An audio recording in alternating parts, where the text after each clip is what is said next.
أعوذ بالله من الشيطان الرجيم بسم الله الرحمن الرحيم ولتكن منكم أمة يدعون إلى الخير ويأمرون بالمعروف وينهون عن المنكر وأولئك هم المفلحون الله أكبر তোমাদের মধ্যে অবশ্যই এমন একদল লোক থাকা উচিত যারা মানুষকে আহ্বান করবে কল্যাণের দিকে, নির্দেশ দেবে ভালো কাজের এবং নিষেধ করবে মন্দ কাজ থেকে।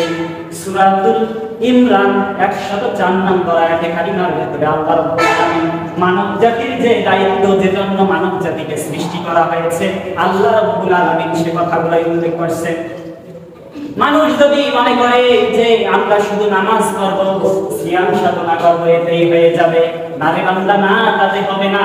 বরং তোমাদের দায়িত্ব হচ্ছে তোমাকে কেন সৃষ্টি করেছি, তোমাদেরকে এজন্যই সৃষ্টি করেছি। ওয়ামা খালাকতুল জিন্না ওয়াল ইনসা ইল্লা লিয়াবুদুন, আমি জিন এবং ইনসানকে এজন্য সৃষ্টি করেছি যে তারা শুধুমাত্র কেবলমাত্র একমাত্র আমার ইবাদত করবে।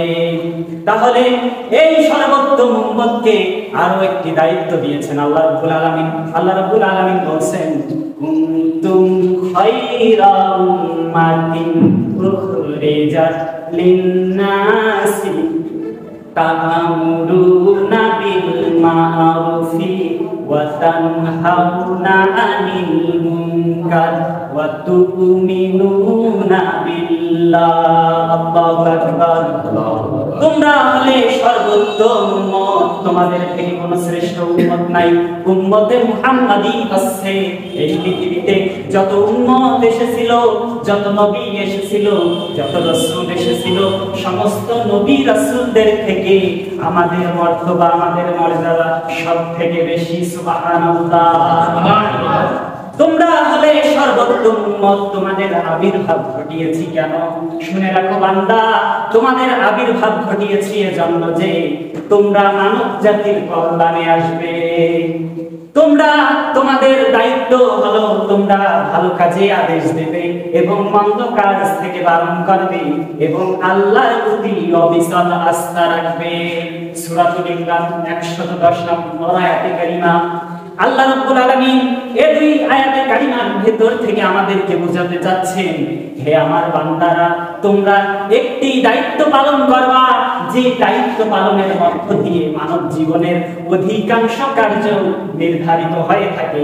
তা হচ্ছে তোমরা মানুষকে কল্যাণের দিকে ডাকবে।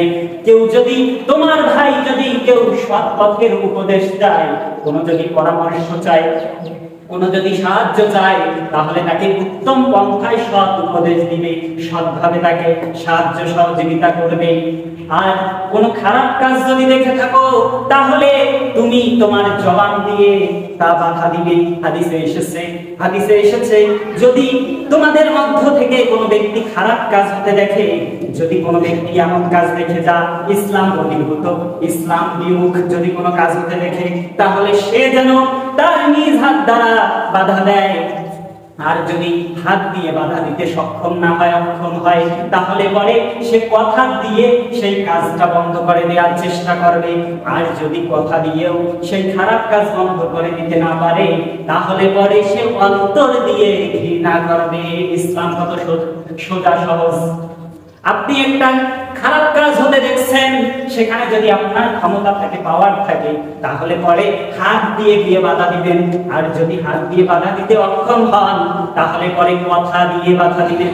আর যদি কথা দিয়েও বাধা দিতে সক্ষম না হন, তাহলে পরে অন্তর দ্বারা ঘৃণা করবেন। সুবহানাল্লাহ।